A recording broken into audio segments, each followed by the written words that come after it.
السلام علیکم ناظرین، میں سیدہ ظاہرہ عابدی آپ کی میزبان آج آپ کی خدمت میں جو پوسٹ لائی ہوں وہ بر صغیر کے تعلق سے ہے۔ تقسیم سے قبل شروع کرتی ہوں۔ بسم اللہ الرحمن الرحیم۔ رب اشرح لی صدری ویسر لی امری واحلل عقدۃ من لسانی یفقہوا قولی۔ اللہم صلی علی محمد وعلی آل محمد کما صلیت علی ابراہیم وعلی آل ابراہیم انک حمید مجید۔ اللہم بارک علی محمد وعلی آل محمد کما بارکت علی ابراہیم وعلی آل ابراہیم انک حمید مجید۔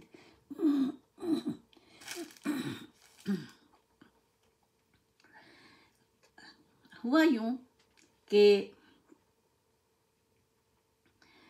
یہ 16ویں صدی عیسوی میں جب کہ استعماری قوتیں جو تھیں اس وقت کی وہ مختلف وجوہات کی بنا پر سسکنے لگی تھیں، ان کی معاشی کیفیت ڈوب گئی تھی، چنانچہ انہوں نے ہاتھ پاؤں مارے